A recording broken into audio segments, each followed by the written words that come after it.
नमस्कार, आप देख रहे हैं टोटल न्यूज और मैं हूं आपके साथ अनूप आकाश वर्मा। वक्त है रेस 2020 का, जिसके लिए सभी राजनीतिक दलों ने अपनी अपनी तैयारियों को अमली जामा पहनाना शुरू कर दिया है। 2020 के शुरुआत में होने वाले इस विधानसभा चुनाव की तैयारी सभी राजनीतिक दल कर रहे हैं, जनता कर रही है और हम भी तैयार हैं। दिल्ली की हर विधानसभा के साथ आपका मुंह टटोलने के लिए सबसे सटीक, सबसे खास सर्वे के साथ हम आपको बताएंगे कि वो कौन कौन से संभावित उम्मीदवार हैं जो दौड़ रहे हैं टिकट की इस रेस में, और इन उम्मीदवारों में कौन उतर सकता है जनता की उम्मीदों पर खरा। जानने के लिए आइए शुरू करते हैं रेस 2020।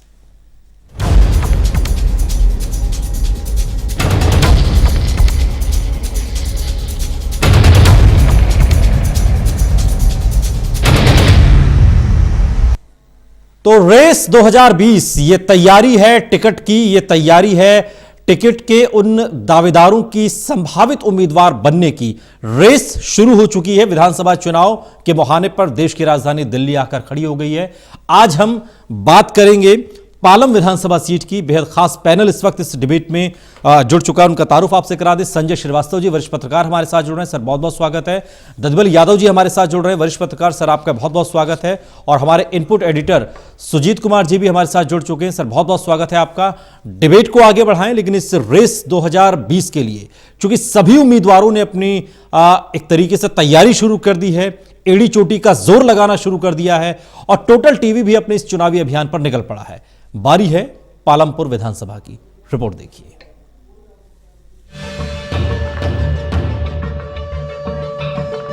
देश की राजधानी दिल्ली में अगले कुछ महीनों में चुनाव होने वाले हैं और राजधानी की जनता एक नई सरकार चुनने जा रही है। लेकिन जनता किसे मौका देगी, किसे विपक्ष की जिम्मेदारी देगी, इसका फैसला होने में अभी समय है। लेकिन इस पर चर्चा शुरू हो चुकी है और इस चर्चा के बीच और इन चुनावों को लेकर सभी दल अपने अपने वादों और दावों के साथ चुनावी मैदान में हैं। और इस मैदान में टोटल टीवी भी अपने सर्वे के जरिए पहुंच चुका है, जो किया है संभावित उम्मीदवारों पर। और आज बारी है पालम विधानसभा सीट की। ये क्षेत्र दक्षिण दिल्ली लोकसभा निर्वाचन क्षेत्र के अंतर्गत आता है। इस सीट पर फिलहाल आम आदमी पार्टी का कब्जा है और यहाँ से विधायक हैं भावना गौड़, जो 2015 में चुनाव लड़कर जीती थी। वहीं 2013 और 2015 में ये सीट बीजेपी के कब्जे में थी और यहाँ से बीजेपी के टिकट पर धर्मदेव सोलंकी चुनाव लड़कर विधायक बने थे। पालम विधानसभा को 4 वार्डों में बांटा गया है, जिनमें मधु विहार, महावीर एनक्लेव, सादनगर और पालम शामिल हैं। और इन सभी वार्डों पर बीजेपी का कब्जा है। इन सभी वार्डों में लोगों के बीच चुनाव की चर्चाएं शुरू हो चुकी हैं और चुनाव की चर्चाओं के बीच अब यहाँ टिकट की चर्चाएं भी सुनाई दे रही हैं। इन्हीं टिकट की चर्चाओं के बीच टोटल टीवी की टीम भी कुछ नाम लेकर लोगों के बीच पहुंची, जो हमें मिले समाज के उन प्रबुद्ध और संभ्रांत लोगों से जो सामाजिक और राजनीतिक रूप से सक्रिय हैं और राजनीति की अच्छी समझ रखते हैं। इन्हीं नामों को लेकर टोटल टीवी की टीम पहुंची पालम विधानसभा क्षेत्र के हर इलाके में और ली लोगों की राय। बता दें आपको कि टोटल टीवी अपने सटीक और हकीकत के करीब रहने वाले सर्वे के लिए जाना जाता है और इन सटीक होते सर्वे के पीछे टोटल टीवी की टीम की मेहनत और सही नियत का बड़ा योगदान है। यही वजह है कि हर गुजरते दिन के साथ टोटल टीवी पर लोगों का भरोसा बढ़ता ही जा रहा है और हमारी भी यही कोशिश है कि हम इस भरोसे को बनाए रखें। Election desk, total news. Palam विधानसभा सीट की हम बात कर रहे हैं रेस 2020 में। सर्वे आप तक पहुंचाएं, लेकिन उससे पहले आपको मिलवाते हैं पालम विधानसभा के उन संभावित उम्मीदवारों से जो टिकट की रेस लगा रहे हैं।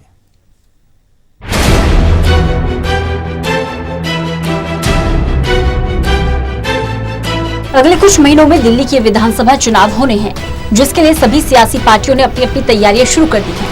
एक तरफ राजनीतिक दलों में उम्मीदवारों के नामों पर माथापच्ची हो रही है, तो उम्मीदवार भी अपने अपने ट्रैक रिकॉर्ड के साथ पार्टी मुख्यालय और जनता के बीच घूम रहे हैं। दिल्ली की कमान किसे मिलेगी, इस सवाल से पहले बड़ा सवाल है टिकट की माथापच्ची का। किस सीट से किसे मिलेगा टिकट, अगले 5 साल कौन संभालेगा दिल्ली की गद्दी, ये जानने के लिए टोटल न्यूज की टीम टटोल रही है दिल्ली की आवाम की नब्ज। कौन किस सीट से कितना आगे है टिकट की रेस में, जानने के लिए आज बात करेंगे पालम विधानसभा सीट की, जहां से मौजूदा विधायक है आम आदमी पार्टी की भावना गौड़। वहीं सीट पर बीजेपी में संभावित उम्मीदवारों की बात करें तो धर्मदेव सोलंकी टिकट की रेस में है।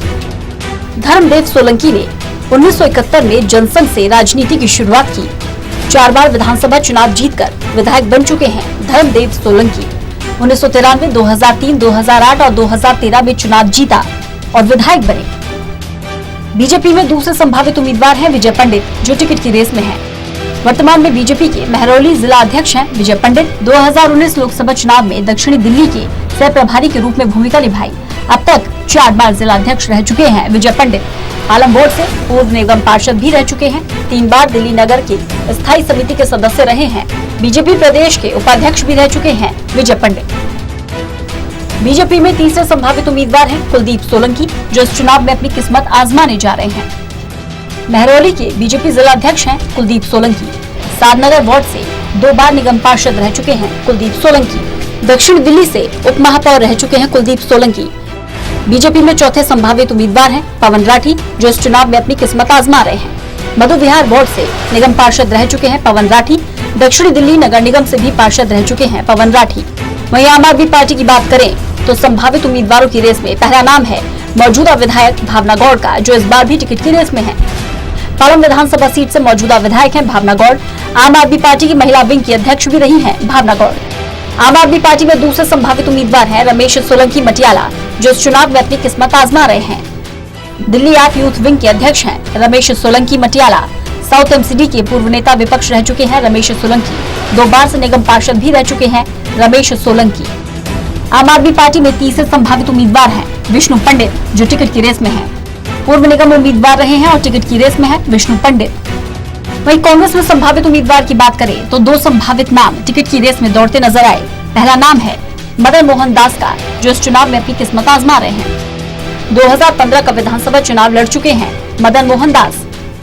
कांग्रेस में टिकट की रेस में दूसरे संभावित उम्मीदवार हैं विनय मिश्रा। 2013 में विधानसभा चुनाव लड़ चुके हैं विनय मिश्रा और अब टिकट की रेस में हैं। आपको बता दें, इन सभी नामों को लेकर टोटल न्यूज ने सर्वे किया। इन्हीं नामों पर जनता ने अपनी राय दी है। जनता ने किस पार्टी के किस उम्मीदवार पर कितना भरोसा जताया है, यही देखने को मिलेगा आपको टोटल न्यूज के सर्वे में। Election desk, total news.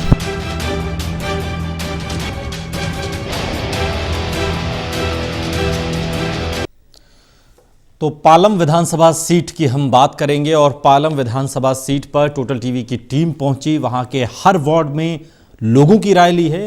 उन नामों को जो लगातार पालम विधानसभा में चल रहे हैं, उन नामों में से कौन जनता की पसंद सबसे ज़्यादा है, किस पार्टी से, ये हम आपको बताएंगे जब आगे धीरे धीरे सर्वे की रिपोर्ट हमारे सामने आएगी। लेकिन सुजीत कुमार जी, जिस तरीके से दिल्ली का विधानसभा चुनाव होना है और इन दिनों जो हालात जिस तरीके से बन रहे हैं, ये भी एक विषय हालांकि है, लेकिन इन सबसे इतर पालम विधानसभा सीट को आप किस तरीके से देख रहे हैं, वहाँ के समीकरण को, पिछला चुनाव और अब होने वाला चुनाव?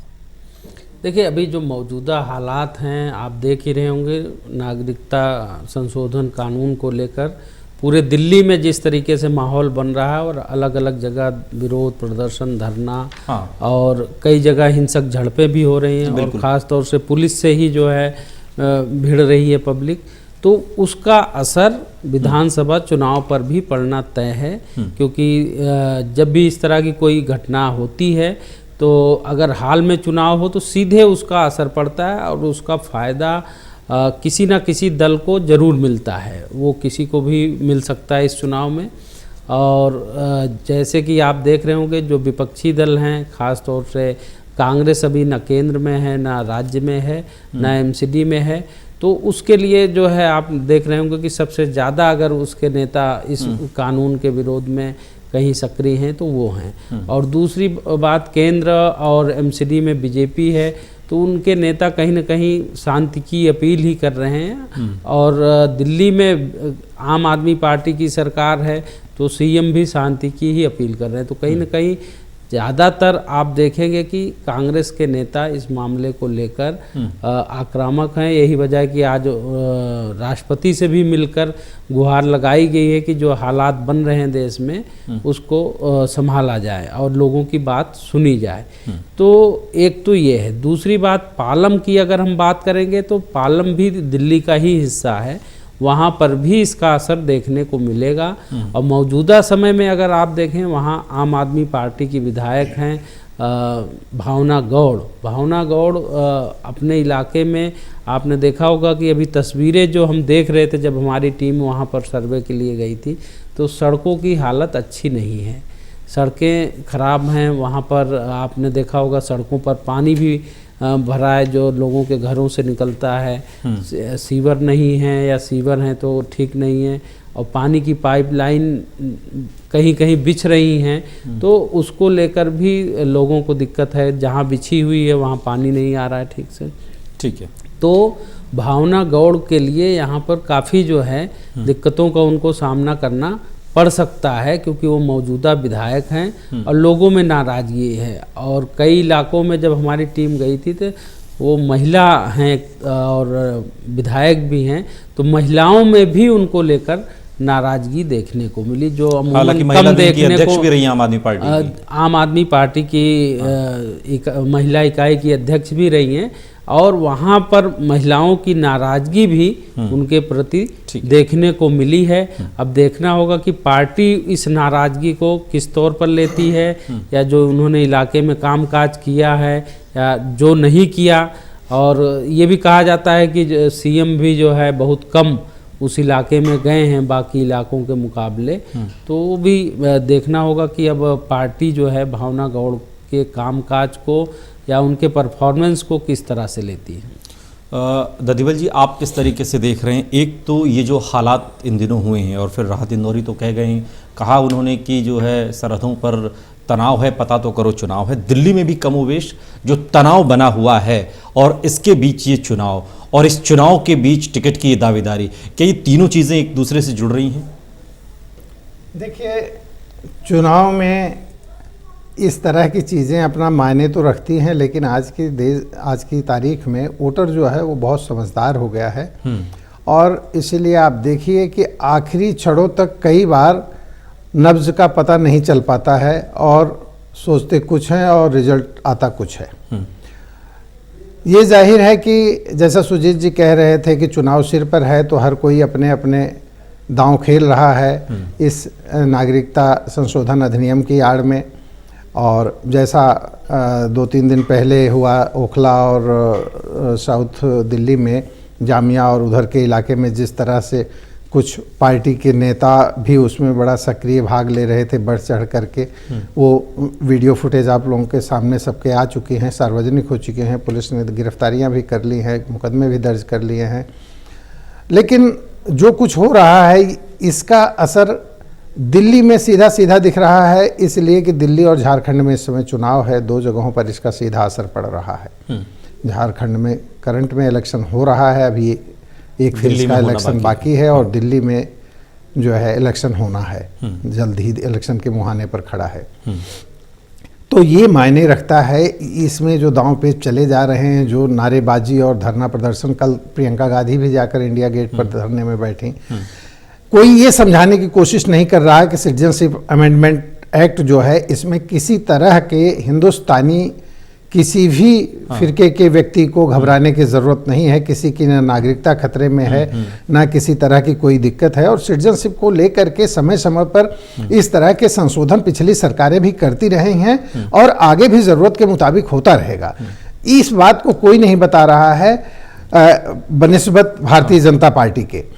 वही अगर केंद्र सरकार के ही मंत्री और विधायक और लोग नेता अगर इसकी बात कर रहे हैं तो कर रहे हैं, अदरवाइज आप ये मान रहे हैं कि दिल्ली के चुनाव पर इसका असर पड़ेगा? दिल्ली के चुनाव पर जाहिर है इसका असर पड़ेगा, क्योंकि दूसरे जिस तरह से ट्विटर वार और जिस तरह से फेसबुक और सोशल मीडिया में जिस तरह की चीज़ें चल रही हैं अलग अलग ग्रुप्स में, वो कहीं ना कहीं इसको होता क्या है, देखिए जिस मुलम्मा लगा करके जब कोई चीज़ परोस दी जाती है, तो आज का कॉमन मैन जो है उसको टेस्ट नहीं कर सकता कि ये जो व्हाट्सएप या जो भी सोशल मीडिया पर आया है कितना सही है कितना गलत है। संजय जी, लेकिन जिस तरीके से चूंकि देश की राजधानी है दिल्ली, और यहाँ की जो पॉपुलेशन है ये माना जाता है कि और जगहों की तुलना में दिमागी तौर पर थोड़ा ज़्यादा सजग है, चूँकि महानगर में रहती है, महानगर की पब्लिक हो और कस्बे की पब्लिक हो, थोड़ा सा सोच का कम से कम फ़र्क हो, तकनीक का तो नहीं कहा जा सकता।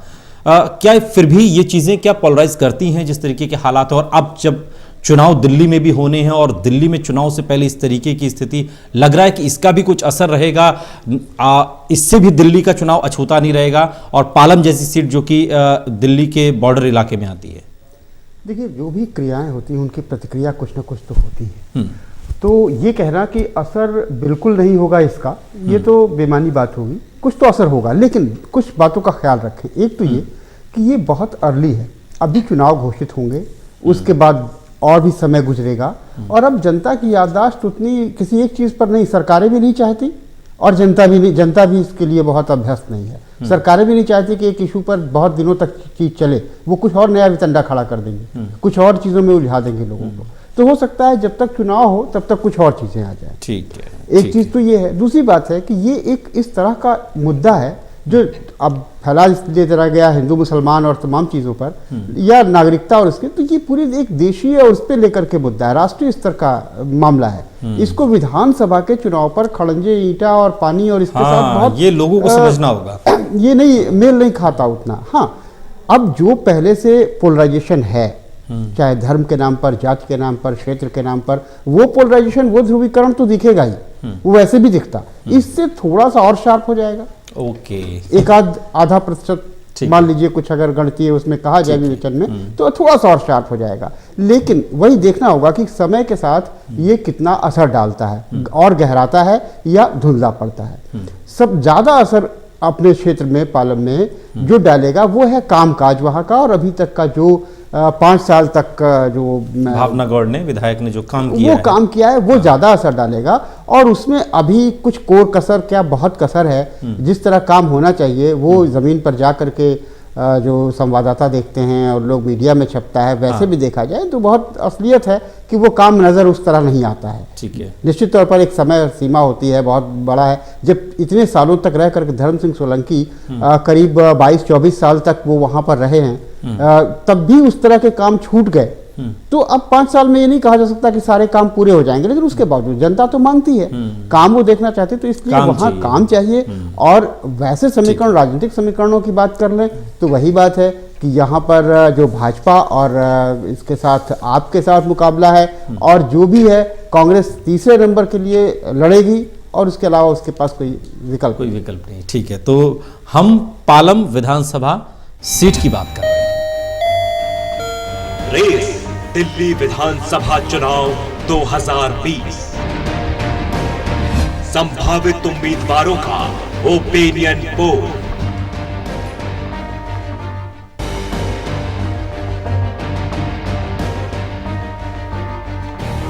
तो टोटल टीवी के संभावित उम्मीदवारों का ओपिनियन पोल और लिस्ट है बीजेपी की। 4 नाम निकलकर बीजेपी के सामने आए हैं, और सबसे पहला नाम है विजय पंडित का, 30.57% के साथ पहले नंबर पर। दूसरा नाम है धर्मदेव सोलंकी, 4 बार के विधायक, दूसरे नंबर पर 28.39% के साथ। कुलदीप सोलंकी 22.22% के साथ तीसरे नंबर पर। और चौथा नाम पवन राठी का है 18.82% के साथ चौथे नंबर पर। सुजीत जी, बीजेपी की लिस्ट, पालम सीट है विधानसभा की, 4 नाम, और चारों में जो अंतर है वो बहुत थोड़ा थोड़ा है। ये क्या है, ये क्या तस्वीर बनाता है? देखिए, सबसे खास बात है ये जो भी नाम यहाँ पर हैं, ज़्यादातर सब चुनाव क्षेत्र में जा चुके हैं, पहले भी चुनाव लड़ चुके हैं, चाहे निगम पार्षद का ही क्यों न चुनाव लड़ा हो, और निगम पार्षद भी रहे हैं। तो ये जिस तरीके से वहाँ पर 4 वार्ड है, और चारों वार्डों में अभी मौजूदा समय में भी देखेंगे तो बीजेपी के ही निगम पार्षद हैं। और ये धर्मदेव सोलंकी 4 बार वहाँ एमएलए रहे, लेकिन बाकी जो नाम है वो वहाँ निगम पार्षद रह चुके हैं। और पिछली बार आपने देखा ही होगा, भले ही कोई 2012 में ही चुनाव जीता हो निगम पार्षद का, लेकिन पार्टी ने ऐलान कर दिया था कि किसी को भी दोबारा टिकट, मतलब इस बार कोई भी चाहे 4 बार, 5 बार, 6 बार पार्षद रह चुका था, उसकी भी टिकट कटी, या जो 1 बार भी चुना गया उसकी भी टिकट कटी। तो उसमें इन लोगों को भी नुकसान हुआ। तो उस हिसाब से यहाँ पर सब चुनाव क्षेत्र में जा चुके हैं, और सबका अपने अपने इलाके में कहीं न कहीं प्रभाव भी है, लोगों के बीच में रहते हैं। तो इसलिए अंतर, जो बड़ा अंतर दिखना चाहिए था, वो बड़ा अंतर उभर कर सामने नहीं आ रहा है। उसके पीछे एक सबसे बड़ी वजह ये भी हो सकती है कि धर्मदेव सोलंकी वहाँ से 4 बार एमएलए रह चुके हैं। 93 में पहली बार वो जीते थे, 98 में वहाँ से महेंद्र यादव जीते, उसके बाद 2008 और 2003, 2013 3 चुनाव फिर वो जीते धर्मदेव सोलंकी। लेकिन 15 का जो चुनाव हुआ वो लहर आम आदमी पार्टी की थी, तो उस चुनाव में वो नहीं जीत सके। तो अब कहीं ना कहीं उनके उस चुनाव के हारने की वजह से दावेदारों की संख्या भी ज़्यादा है और सब मजबूती से वहाँ अपना दावा भी पेश कर रहे हैं। तो उसके पीछे ये है कि हो सकता है कि धर्मदेव सोलंकी की जगह किसी नए चेहरे को वहाँ मौका मिल जाए, क्योंकि उनको निगम पार्षद थे, तो निगम पार्षद का टिकट अगर नहीं मिला तो इस बार विधानसभा चुनाव में वो मौके की तलाश में हैं। और आप देख रहे हैं विजय पंडित यहाँ सबसे आगे दिख रहे हैं, लेकिन बहुत ज़्यादा नहीं, 30.57। लेकिन फिर भी अगर अंकों में अगर वो आगे हैं तो कहा ही जाएगा कि वो नंबर 1 पर हैं। और वो सह प्रभारी रहे साउथ दिल्ली लोकसभा के, अभी जो चुनाव हुआ था 2019 का, उसमें उनको सह प्रभारी बनाया गया था। और ये सीट जो है दक्षिणी दिल्ली लोकसभा क्षेत्र में ही पड़ती है, और प्रदेश में भी ये उपाध्यक्ष रहे हैं। और इसके अलावा संघ से शुरुआत इनकी राजनीति की है, और छात्र संघ भी रहे, निगम पार्षद भी रहे, तो हर स्तर पर इन्होंने काम किया है पार्टी के लिए। अब वो टिकट की उम्मीद में हैं और उनको लगता है उनका यहाँ पर जो मत प्रतिशत दिख रहा है उससे उनकी दावेदारी भी दिख रही है कि वो भी एक मजबूत दावेदार के तौर पर यहाँ उभर रहे हैं। और धर्मदेव सोलंकी का, जैसे मैंने पहले भी कहा कि जो लगातार चुनाव जीतते रहे हैं, और 2015 में उनकी हार जो है हो सकता है कि उनकी उम्र भी एक वजह हो सकती है। और दूसरी आप देख रहे हैं कुलदीप सोलंकी, हो सकता है कुलदीप सोलंकी की वजह से भी उनके मत प्रतिशत में जो कमी है वो भी दिख रही हो, क्योंकि कुलदीप सोलंकी भी 22.22% मत के साथ यहाँ पर आगे आ रहे हैं। और पवन राठी भी जो है 18.82% के साथ हैं। ददीबल जी, आप किस तरीके से देख रहे हैं इस लिस्ट को बहुत संक्षेप में? जैसा सुजीत जी बता रहे थे कि 4 बार के विधायक रहे हैं धर्मदेव सोलंकी, और ये सीट भारतीय जनता पार्टी के कब्जे में रही है एक लंबे समय तक। और अगर महेंद्र यादव जीते 1998 में तो 5-6 हज़ार 5-5.5 हज़ार के वोटों का अंतर था। ये ज़रूर है कि 2015 में भावना गौड़ आम पार्टी और अन्ना की आधी में जीती तो मार्जिन बहुत लंबा हो गया, लेकिन उसमें कांग्रेस बहुत पीछे चली गई थी, उसकी वजह एक ये थी, और बीएसपी। तो अभी जो है भाजपा का यहाँ हमेशा झंडा बुलंद रहा है। म्यूनिसिपल कॉरपोरेशन में भी अब अगर आप देखें तो 4 के 4 पार्षद जो हैं वो भारतीय जनता पार्टी के हैं, और इससे पहले भी 4 बार यहाँ सत्तारूढ़ रही है। तो कुल मिलाकर के अगर आप 2015 को छोड़ दें तो अगर 1998 में हारी भी तो उसको हार नहीं कहेंगे, बहुत हल्का मार्जिन था 5,000 के आसपास का। तो भारतीय जनता पार्टी में इसीलिए यहाँ प्रत्याशियों की बाढ़ भी है। जो पार्टी सत्ता में होती है उसके नेता भी बहुत सारे हो जाते हैं, और चूंकि ये जितने भी नेता हैं ये इनमें कोई किसी से कम नहीं है। म्यूनिसिपल कॉरपोरेशन से सब ने राजनीति शुरू की है, वो चाहे पवन राठी हों, चाहे कुलदीप सोलंकी हों, चाहे विजय पंडित हों, और चाहे धर्मदेव सोलंकी हों। ठीक है, सब जो है वही पायदान चढ़ते हुए और वहाँ तक पहुँचे हैं और महत्वपूर्ण जगहों पर रहे हैं। धर्मदेव सोलंकी का इसलिए इसमें ज़्यादा क्लेम नहीं बन पा रहा है क्योंकि वो लंबे समय तक वहाँ रहे हैं। तो कई बार पब्लिक में भी लगता है कि नहीं अब बदल के देख लेना चाहिए, क्योंकि इतने लंबे समय तक बहुत कुछ हो नहीं पाया था। आखिरी टर्म में उनके बहुत सारे सवाल उठे थे, और पिछली लोकसभा इलेक्शन में भी ये कुछ असंतुष्ट टाइप की बात आई थी इनकी कि हो सकता है कि ये आम आदमी पार्टी में शामिल होने की चर्चाएं इनकी आई थी धर्मदेव सोलंकी की, अगर मेरी जानकारी ठीक है तो। ठीक संजय जी, आप किस तरीके से देख रहे हैं धर्मदेव सोलंकी जो कि 4 बार के विधायक अगर दूसरे नंबर पर आते हैं तो क्या एक वजह उम्र भी है?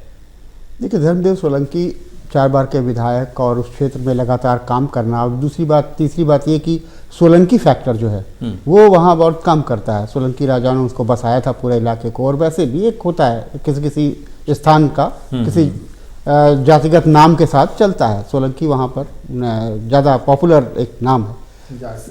तो ये जो है धर्मदेव सोलंकी, लेकिन अब आप देखें कि वो नंबर 2 पर आ रहे हैं, तो ये थोड़ा सा आश्चर्यजनक लगता है। तार्किक रूप से तो उन्हें पहले नंबर पर होना चाहिए, लेकिन विजय पंडित ने जो अपना एक कन्वेंसिंग है बहुत पहले से शुरू कर रखा है तमाम सोशल मीडिया पर। उसके अलावा वो इवेंट्स कर रहे हैं वहाँ। अच्छा। और इवेंट्स के जरिए जो है अपने को प्रमोट करते हैं, छोटे छोटे इवेंट किया, उस तरीके से प्रमोट किया। तो विजय पंडित जो राजनीति कर रहे हैं वो एक थोड़ा सा कह सकते हैं कि इस दशक की नए जमाने की तरह की राजनीति है, जो युवा की राजनीति है जिस तरीके से, जो कहते हैं कि लेकिन फिर भी बहुत आगे नहीं है धर्मदेव सोलंकी से, वो 2-2.5% का ही अंतर निश्चित तौर पर। तो इसलिए धर्मदेव सोलंकी को जनता बहुत अच्छी तरह से इतने दिनों सालों से है तो जानती है, सब कुछ है, इवन नेगेटिव भी हो तब भी जानती है। तो उन्हें लगता है ये कि धर्मदेव सोलंकी, लेकिन चूंकि विजय पंडित इस तरीके से अपना कामकाज कर रहे हैं तो वो प्रचार तंत्र या जो भी कह लें वो बेहतर है। तो विजय पंडित को लोग, और एक तो जाहिर है धर्मदेव सोलंकी की उम्र हो गई और विजय पंडित सक्रिय हैं, तेज हैं, तो उनके लिए उनके साथ है। इवन पवन राठी भी बहुत कम नंबर है, वो इतने बड़े नेता वहां नहीं है, लेकिन उसके बावजूद लड़ चुके हैं चुनाव। उसके बावजूद उन्होंने भी काफी कुछ इधर अपनी सक्रियता बनाई है सोशल मीडिया और तमाम जगहों पर, अलग फेसबुक पेज है उनका और बहुत चीजें हैं। तो ये लोग अपने तरीके से तैयारी कर रहे हैं, इसलिए वो साफ झलकता है कि सक्रियता मायने रखती है। विजय पंडित इसीलिए नंबर 1 पर दिख रहा है। ठीक है, तो ये बीजेपी की लिस्ट है और इस बीजेपी की लिस्ट में विजय पंडित पहले स्थान। रेस 2020 में हम बात कर रहे हैं पालम विधानसभा सीट की। ब्रेक पर जाने से पहले हमने बीजेपी की लिस्ट आपको दिखाई और बीजेपी की इस लिस्ट में सबसे आगे विजय पंडित 30.57% के साथ, और दूसरे नंबर पर धर्मदेव सोलंकी, तीसरे पर कुलदीप सोलंकी और चौथे पर पवन राठी। अब बात करेंगे आगे की पार्टी। रेस दिल्ली विधानसभा चुनाव 2020, संभावित उम्मीदवारों का ओपिनियन पोल।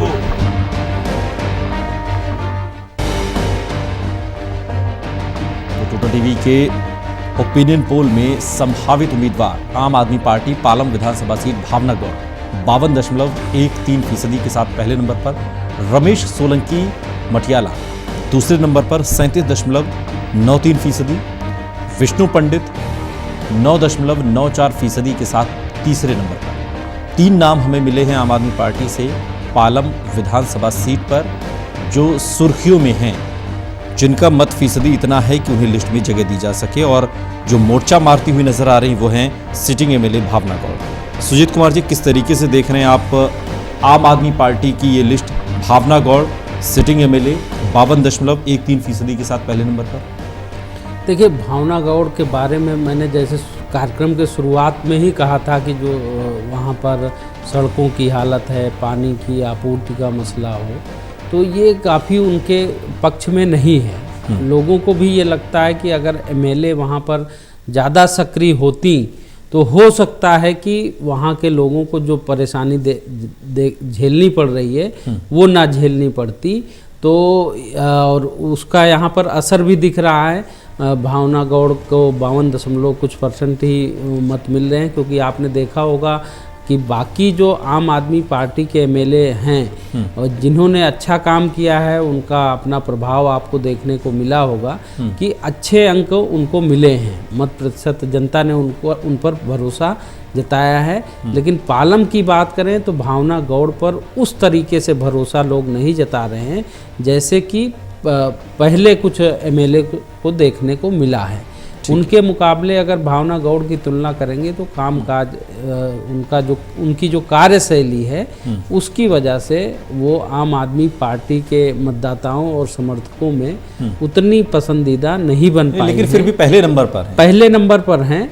लेकिन एमएलए होने के नाते जो उनका मौजूदा प्रभाव है उस हिसाब से उतना नहीं। लेकिन उनके जो मत प्रतिशत है उसमें सेंध जो लगा रहे हैं वो रमेश सोलंकी लगा रहे हैं। संजय जी कह रहे थे कि सोलंकी का प्रभाव यहाँ पर बहुत ज़्यादा है और उन्हीं के नाम से ये विधानसभा जाना जाता है। तो उस दृष्टि से अगर देखेंगे तो रमेश सोलंकी कहीं ना कहीं भावना गौड़ के मत प्रतिशत में सेंध लगाते दिख रहे हैं। और रमेश सोलंकी अभी जो इनकी यूथ विंग है, ख़ास तौर से आम आदमी पार्टी में जो युवा जुड़े हैं या उनका जो युवा इकाई है उसका नेतृत्व कर रहे हैं। तो हो सकता है कि जो वहाँ पर यूथ है वो कहीं ना कहीं रमेश सोलंकी के साथ जुड़ा हुआ है, और भावना गौड़ एमएलए हैं, तो पार्टी के को जो लोग मत देना चाहते हैं वो भी जो है भावना गौड़ के साथ जुड़े हुए हैं। वो अब पहले जो है महिला अध्यक्ष भी रह चुकी हैं आम आदमी पार्टी की, लेकिन रमेश सोलंकी का इतना अच्छा मत प्रतिशत आना ये इशारा कर रहा है कि कहीं ना कहीं भावना गौड़ के लिए एक चुनौती यहाँ पर उभर रही है रमेश सोलंकी मटियाला के रूप में। विष्णु पंडित चुनाव लड़े, लेकिन उनको सफलता नहीं मिली है, लेकिन फिर भी उनका प्रभाव वहाँ पर दिख रहा है। 10% के आसपास उनको मत मिल रहे हैं। और रमेश सोलंकी क्योंकि 2 बार निगम पार्षद रहे हैं, तो हो सकता है कि उस इलाके में निगम पार्षद हैं, तो जहाँ से निगम पार्षद रहे वहाँ पर उनका प्रभाव और कामकाज लोगों ने देखा, इसलिए ज़्यादा तवज्जो दे रहे हैं। ददिबल जी, आप किस तरीके से देख रहे हैं? एक तो भावना गौड़ पहले नंबर पर तो हैं, लेकिन वो अंक 52.13% का, ये फर्स्ट डिवीज़न भी नहीं कह सकते हम। बाकी रमेश सोलंकी मटियाला और विष्णु पंडित निगम की राजनीति करते हैं या करते रहे हैं। जिस तरीके से रमेश सोलंकी 2 बार पार्षद भी रहे, नेता विपक्ष भी रह चुके हैं। निगम की राजनीति के ये जो 2 दावेदार हैं और भावना गौड़, क्या लग रहा है कि इस बार मुकाबला थोड़ा कांटे का है? चूँकि ज़मीन पर जो काम नहीं किया होगा, जो वादे किए होंगे जो पूरे नहीं हुए, उनके आधार पर भी तो होगा टिकटों का वितरण। देखिए, इस तरह के चुनाव में ये जो आपका सर्वेक्षण है, सर्वेक्षण जनता की राय बता रहा है। जनता के बीच में इनकी लोकप्रियता का ग्राफ बता रहा है। जीत और हार का पैमाना ये नहीं है। हो सकता है कि चुनाव में नीचे वाला उतरे और वो जीत जाए, पार्टी का टैग हो, या बीच वाला उतरे उसके साथ पार्टी का टैग हो, जीत जाए। कई बार पार्टी काम करती है, कई बार इंडिविजुअल आदमी का अपना कैरेक्टर, अपना प्रोफाइल काम करता है। लेकिन जरूर है कि इसको देखने के बाद ये जो लोकप्रियता का ग्राफ है, भावना गौड़ का 5 साल के विधायक रहने के बाद और रूलिंग पार्टी की सिटिंग एमएलए हैं, इसके बावजूद 52% पर जाकर ठहर जाना, ये कोई अच्छा ग्राफ तो नहीं कहा जाएगा। रमेश सोलंकी की जहाँ तक बात है, रमेश सोलंकी 2 बार के पार्षद रहे हैं, लीडर ऑफ अपोजिशन रहे हैं, पब्लिक के बीच में इन्होंने भी काम किया है। अच्छा, चूँकि बीजेपी के ही सारे काउंसलर रहे हैं, तो वहाँ पर आम आदमी पार्टी के लोगों के लिए थोड़ा सा बहुत माकूल उस हिसाब से नहीं है। ग्राउंड, बैटल ग्राउंड जो है बहुत जिसको कहें कि साफ है और आप अच्छे तरीके से जाके प्ले कर सकते हैं, वो संभव नहीं है। ये पहले भी उनका गढ़ रहा है भारतीय जनता पार्टी का। तो ऐसे में यहाँ ये जो 52, 37 और 9 का आ रहा है इनका ग्राफ, ये बहुत अच्छा नहीं है आम आदमी पार्टी की जो लोकप्रियता का है उनके इन तीनों नेताओं का। इस पर थोड़ा सा पार्टी को देखना पड़ेगा कि 52% है तो इनमें से चेहरा बदला जाए, क्योंकि अगर चेहरा बदला जाता है तो हो सकता है कि उसको ज़्यादा फायदा हो। लेकिन इस ग्राफ में भावना गौड़ के कामकाज से कम पब्लिक पर बहुत अच्छा प्रभाव है उनका, ये तो नहीं साबित होता है। ठीक है, लेकिन जो रमेश सोलंकी मटियाला हैं, ये 37.93%, तो ये कांटे की टक्कर दे रहे, तो इसके पीछे की क्या वजह है? नहीं, देखिए, रमेश सोलंकी के इलाके में लोग ज़्यादा उनको चाह रहे होंगे। अच्छा। लेकिन दूसरे इलाकों में रमेश सोलंकी की उतनी रीच नहीं होगी जितनी भावना गौड़ की है, चूंकि वो पूरी विधानसभा में विधायक रही हैं, तो पूरी विधानसभा में उनकी रीच है। ठीक है। और रमेश सोलंकी चूंकि काउंसलर रहे हैं, तो उनका उस उतने इलाके में जो है अपनी रीच है, तो उसकी वजह से उनका पोलिंग परसेंटेज थोड़ा डाउन है। लेकिन पार्टी का वोट भी अगर उनके साथ लगेगा तो ये उनके लिए बेहतर चांस हो सकता है। संजय जी, आप किस तरीके से देख रहे हैं इस लिस्ट को? भावना गौड़ पहली पसंद हैं, सिटिंग एमएलए हैं, लेकिन ये पहली पसंद बम्पर पसंद नहीं है, इसकी क्या वजह है? देखिए, पहली बात ये कि ये जो सर्वेक्षण है, जो मुझे जहाँ तक लगता है, वो ये पार्टी के जो लोग हैं, या ये कह सकते हैं कि जो पार्टी को पसंद करते हैं या आपके मतदाता हैं, लगभग उन लोगों के बीच में ही राय है कि अगर आपसे चुनना हो तो किसे चुनेंगे। बिल्कुल ये है। अगर आप अपनी पार्टी के समर्थकों में या अपनी पार्टी के चाहने वालों में, वोट देने वालों में से ही अगर आपका उम्मीदवारी में आधा हो जाता है, 52% का मतलब लगभग आधा ही आधा हो जाता है, तो ये अच्छी बात नहीं है। कम से कम जो कहते हैं ना पासिंग वाला मार्क 60%, या उससे ज़्यादा, कम से कम 80-85 हो तो लगता है कि बाद में कम ज़्यादा होगा। जब आपकी पार्टी में ही स्वीकार्यता या उस तरह की आधा है, तो इसका मतलब है कि भावना गौड़ जो है उनका वहाँ पर आप वाले जो लोग हैं उनके बीच में बहुत अच्छा संपर्क नहीं है, या कहना कि कामकाज के बारे में उनको अच्छा मार्ग वो नहीं दे रहे हैं। ये तो निश्चित बात होती है, इससे इस सर्वेक्षण से पता लगता है। अब रही बात कि भावना गौड़ के पास नहीं है, दूसरा नाम उभर करके, अमूमन होता है नेताओं में जो एक प्रतिस्पर्धा होती है, तो अमूमन दूसरा उम्मीदवार उतनी बढ़िया तरीके से वो उभरने नहीं देता कोई नेता, लेकिन यहाँ उभर करके रमेश सोलंकी मटियाला आ रहे हैं। तो ये निश्चित है कि दोनों ही चीज़ें हैं कि भावना गौड़ ने उतना बेहतर नहीं किया कि उनके बरक्स जो है रमेश सोलंकी न उभर पाए, वो उभरे हैं और वो पसंद बने हैं। 37.93 का मतलब है लगभग 38% के आसपास का। और हो सकता है जैसा कि दत्तबल जी कह रहे थे कि ये उनके क्षेत्र की बात हो, दूसरे क्षेत्रों में पहुंच ना हो, और अगर वहाँ भी देखा जाए, बनाया जाए, तो इनका परसेंटेज बढ़ जाए। तो कुल मिलाकर के ये आपके लिए भी बड़ा संकट का मामला है कि वो किसको सेलेक्ट करे वहाँ। भावना गौड़ ने इतने बम्पर तरीके से जीता था चुनाव, और उसके बाद अब इनकम्बेंसी आएगी तो क्या होगा, किस तरह के समीकरण बनेंगे, वो बड़ी मुश्किल पोजीशन है वहाँ पर देखा जाए। तो इसलिए भावना गौड़ का एक नंबर होना सिर्फ ये है कि 5 साल का रहना और कुछ काम करना, इसके अलावा और कोई मतलब नहीं बनता है भावना गौड़ के 52.13। सुजीत जी, आपको क्या लगता है कि वो कौन कौन से मुद्दे थे जो पिछले चुनाव में भी थे और इस चुनाव में भी कमोवेश वही वो मुद्दे पालम विधानसभा के लोगों के सामने बने हुए हैं, और उसका निदान न पहले हुआ न अब 5 साल में आम आदमी पार्टी की सरकार? देखिए, वो उस इलाके में पानी की जो किल्लत है वो पहले से भी रही है और अब भी है। और टैंकर से जिस तरीके से आम आदमी पार्टी की सरकार बनी थी कि टैंकर ख़त्म हो जाएंगे, लेकिन टैंकर से सप्लाई पानी की अभी भी उस इलाके में हो रही है। और दूसरी बात, जो अंतिम समय में वहाँ पर कामकाज शुरू किया गया है, वो भी कहीं ना कहीं ये मैसेज दे रहा है कि अगर ये काम पहले होते तो लोगों को ज़्यादा लाभ मिल पाता। और महिलाएं भी ख़ास तौर से, जो सड़कों की हालत ख़राब है या जो पानी की समस्या है, उसको लेकर महिलाएं भी एक महिला विधायक के खिलाफ नाराज़गी व्यक्त कर रही हैं। तो ये ऐसे मुद्दे हैं जो ख़ास तौर पे सीधे महिलाओं से भी जुड़े हुए जो मुद्दे हैं उस पर भी नाराज़गी खुलकर सामने आ रही है। तो अगर इन मुद्दों को समाधान निकाल पाती भावना गौड़, या जो भी परेशानी है लोगों के साथ, नहीं तो ये आम आदमी पार्टी के खिलाफ नाराज़गी है या भावना गौड़ के खिलाफ नाराज़गी? ये वहाँ पर ये नाराज़गी जो बातचीत में पता चला लोगों से, उसमें है कि भावना गौड़ के प्रति नाराज़गी है, पार्टी के प्रति उस तरीके की नाराज़गी नहीं दिख रही है वहाँ पर। अगर उम्मीदवार बदलने की संभावना वहाँ पार्टी व्यक्त करती है या बदलने का प्रयास करती है, तो हो सकता है कि जो नाराज़गी है वो लोग आम आदमी के पार्टी के साथ जुड़े रहना चाहते हैं, लेकिन विधायक को लेकर उनकी नाराज़गी है। इस वजह से उनका मत प्रतिशत यहाँ पर जितना होना चाहिए था उतना नहीं है। ठीक है, तो आम आदमी पार्टी में जो पहले नंबर पर है वो नाम है भावना गौड़ का। रेस दिल्ली विधानसभा चुनाव 2020, संभावित उम्मीदवारों का ओपिनियन पोल। तो टोटल टीवी के संभावित उम्मीदवारों का ये ओपिनियन पोल है, और अब बारी है कांग्रेस की। पालम विधानसभा सीट पर 2 नाम हमें कांग्रेस के अंदर से मिले हैं।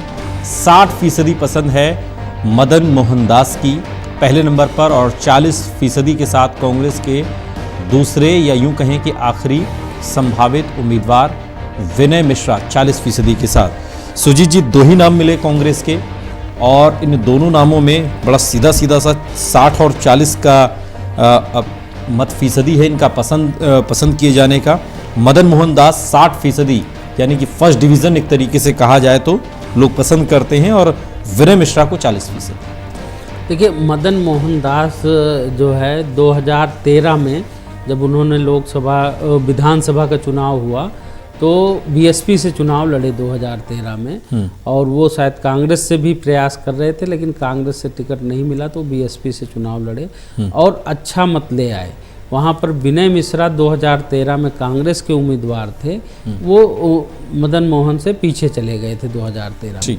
तो 2015 का जब चुनाव हुआ तो कांग्रेस पार्टी ने फिर से मदन मोहन पर दांव लगाया और विनय मिश्रा को वहाँ से टिकट नहीं दिया गया।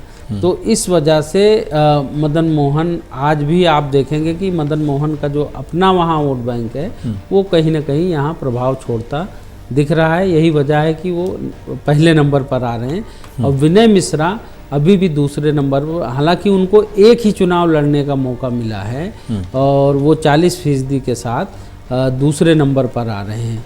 और ख़ास तौर पर देखेंगे कि विनय मिश्रा जो है, जो महाबल मिश्रा हैं उनके बेटे हैं और विनय मिश्रा, महाबल मिश्रा जब 2015 में टिकट देने की बात थी तो विनय मिश्रा को सिर्फ इसलिए टिकट नहीं मिला कि 2015 में खुद महाबल मिश्रा को लोकसभा चुनाव संपन्न हो चुके थे और उसमें उनको हार का सामना करना पड़ा था, इसलिए उनको द्वारका से विधानसभा चुनाव लड़ाया गया तो पालम से मदन मोहन को टिकट दिया गया। तो जो प्रभाव अभी भी दिख रहा है कि मदन मोहन वहाँ सक्रिय हैं। अब देखना है कि द्वारका में इस बार महाबल मिश्रा खुद चुनाव लड़ते हैं या क्या होता है, विनय मिश्रा यहाँ से चुनाव लड़ेंगे या नहीं लड़ेंगे, वो देखने वाली। लेकिन अभी भी उनकी वहाँ पहुँच दिख रही है।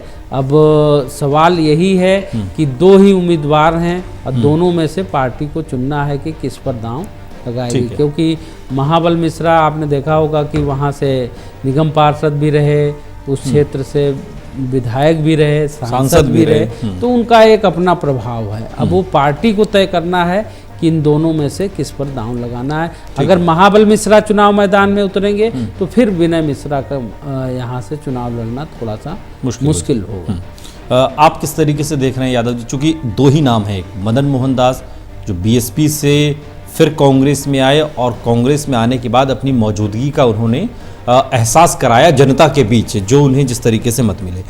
दूसरी ओर विनय मिश्रा हैं जो कि एक तरीके से परिवारवाद की बात अगर की जाए, महाबल मिश्रा के बेटे हैं, लेकिन कांग्रेस में परिवारवाद कोई बहुत ज़्यादा आश्चर्य की बात नहीं है। ऐसे में आप इस मुकाबले को किस तरीके से देखते हैं, जो कि 60% बनाम 40% जनता की पसंद पर ही सर्वे है? देखिए, मदन मोहन दास के बारे में जो है कि ये अलग अलग पार्टियों में रहे हैं और अलग अलग टाइम पर चुनाव लड़ा है। 3 चुनाव इन्होंने लड़ा है वहाँ पर। तो जाहिर है कि ये हारे ज़रूर हैं। बीएसपी में भी इनको 21,000 वोट मिला था जो 22% था, और जब दोबारा 2013 में ये फिर बीएसपी से लड़े तो थोड़ा सा वोट बैंक इनका घटा, लेकिन नंबर ऑफ वोट्स बढ़े, लेकिन टोटलिटी में वोट परसेंट घटकर 19% पर आ गया। और जब ये 2015 में लड़े तो 7.13 पर चले गए, 10,000 पर आ गए। तो वोट परसेंटेज अगर देखा जाए तो इनका बहुत उस तरह से तो नहीं रहा, लेकिन बसपा जैसी पार्टी से लड़ करके 21,000 वोट हासिल करना, 20,000 वोट हासिल करना, 24,000 वोट हासिल करना, ये अपने आप में एक बड़ी उपलब्धि थी, जिससे इनकी अपनी जो है लोकप्रियता का पता चलता है उस इलाके में। ठीक है। और वही वजह है, हमें लगता है कि पब्लिक के साथ जो इनकी कनेक्टिविटी है उसी का फायदा इनको 60% मिल रहा है। हालांकि जब दो ही प्रतिस्पर्धी हैं, वहाँ 2 ही लोग हैं दौड़ में, तो एक का ज़्यादा और एक का कम होगा, लेकिन फिर भी 60 और 40 का फासला जो है, जबकि विनय मिश्रा के पीछे इनके पिताजी हैवी वेट जो है महाबल मिश्रा जी का नाम है जुड़ा हुआ, जो काउंसलर भी रहे हैं, विधायक भी रहे हैं, सांसद भी रहे हैं, इतने लंबे समय से वहाँ की राजनीति में, कांग्रेस की राजनीति में सक्रिय रहे हैं, बड़ा नाम है महाबल मिश्रा। इसके बावजूद विनय मिश्रा की लोकप्रियता 40% पर आकर के अगर ठहर रही है और मदन मोहन की लोकप्रियता का ग्राफ 40% जा रहा है, 60% जा रहा है, तो ये कहीं ना कहीं 20% का जो फासला है ये अपने आप में एक बड़े सवाल खड़ा कर रहा है लोकप्रियता के हिसाब से। अब पार्टी को इसमें देखना पड़ेगा कि वो हो सकता है कि विनय मिश्रा दोबारा आए तो फाइट दे पाए या और चीजें कर सके, लेकिन वो नेपथ्य में है, अभी पर्दे के पीछे है। इस सर्वे में तो अभी मदन मोहन दास ही पहले नंबर पर चल रहे हैं। ठीक है। संजय जी, आप किस तरीके से देख रहे हैं, क्या ये 40% विनय मिश्रा को अगर लोग पसंद कर रहे हैं तो इसके पीछे भी महाबल मिश्रा का वो अक्स है जो दिल्ली की जनता ने देखा है? एक सवाल। दूसरा, मदन मोहन दास के 60% लोगों के पसंद करने की क्या वजह है? पहली बात ये कि कांग्रेस के जो समर्थक हैं या जो मतदाता हैं वो बड़े क्लियर है, बस 2 ही नाम है उनके पास, इनको नहीं तो इनको। जबकि दूसरी पार्टी के लोग जो है 4 नाम 3 नाम लेकर बड़े थोड़े कंफ्यूज देखते हैं। खैर, ये जो आपने पहला सवाल पूछा कि महाबल मिश्रा और विनय मिश्रा के बारे में कि क्या अगर 40% भी है और महाबल मिश्रा जैसे हाईवेट हैं उसके बावजूद 40% ही रह जाता है, तो ये क्या है, ये इतना कम क्यों है? अगर इतने बड़े नेता के साथ आप उनके पुत्र हैं तो और ज़्यादा होना चाहिए। ये शंका वाजिब है, क्योंकि महाबल मिश्रा दूसरों को चुनाव जिताते रहे और तमाम समीकरण बनाते रहे कांग्रेस के साथ और बहुत सी चीज़ें करते रहे, लेकिन जब अपने बेटे की बात है तो वो 40% लोग ही केवल उनको पसंद कर रहे हैं। ये बात महाबल पर भी जाती है कि महाबल की लोकप्रियता में भी हो सकता है कि उस तरीके से ना हो उतनी लोकप्रियता, और ये बात इम्पैक्ट डाल रही हो उनके बेटे के प्रति। तो दूसरा आपने कहा कि दास के साथ क्या है कि कुछ क्षेत्रों में दास की अपने वोटरों पर बड़ी अच्छी पकड़ है, खासतौर से जहाँ बंगालीज लोग रहते हैं। कुछ सेक्टर्स ऐसे हैं, कुछ वार्ड्स वहाँ बंगालियों की ठीक ठाक बैठ है, तो वहाँ पर इनके बड़े अच्छे वोट निकलते हैं। कुछ और चुनाव लड़ने की वजह से भी होता है कि कई बार आप पॉकेट कुछ बना लेते हैं अपने समर्थकों का, उसकी वजह से भी ये होता है। तो इसलिए मदन मोहन दास, 2 ही नाम थे, तो मदन मोहन दास निश्चित तौर पर चुनाव लड़ चुके हैं और इस तरह के भी कुछ अपने पॉकेट्स हैं, अपने जातिगत समीकरण हैं, इसलिए वो ठीक है, उनको 60% तक उनका आना है। जाहिर है बचे हुए वोट कहाँ जाते हैं, तो वो उनको मिल गया, विष्णु पंडित को मिल गया। पालम विधानसभा सीट, विनय मिश्रा को पालम विधानसभा सीट पर कांग्रेस की स्थिति के बारे में भी थोड़ा सा बताइए। कांग्रेस की स्थिति, एक बार जीती कांग्रेस, इसके बाद लगातार भाजपा जीतती रही है और एक बार आम आदमी पार्टी जीती है। तो आपको जीतने का जहां तक है कि कांग्रेस के ही कमजोर होने से, जैसे हर जगह हुआ, तो कांग्रेस के ही कमजोर होने से वहां वही जितने भी वोट हैं उनमें से कुछ बहुत थोड़ा सा फ्लोटिंग वोट जो है, कुछ परसेंटेज भाजपा के वोट का, बहुत थोड़ा सा परसेंटेज भाजपा के वोट तो जब टिकट का वितरण होगा तो ये भी तो देखा जाएगा ना कि मदन मोहन दास और विनय मिश्रा में से वो कौन है जो गया हुआ खोया हुआ वोट बैंक खींच सके वापस। देखिए, बसपा के साथ ले करके रह करके और इतने वोट बसपा के, इसमें बसपा की बुराई की बात नहीं है, बात यह है कि बसपा जिस तरह की एक क्षेत्रीय पार्टी वो है उसके हिसाब से, जिसका दिल्ली में कोई प्रभाव नहीं है, उस पार्टी के साथ लड़ करके आप अगर 22-24 हजार वोट लाते हैं, आप उन 2015 के चुनाव को भूल जाएं, इसलिए कि उस चुनाव में लहर थी और बहुत ज्यादा परसेंटेज आए जो जीता हारा उसके बीच में। लेकिन बाकी चुनाव में अगर लोग 30,000, 35,000, 42,000, 46,000 तक वोट लाते हैं तो वो आसपास होते हैं जीतने के लिए। नंबर 1, 2,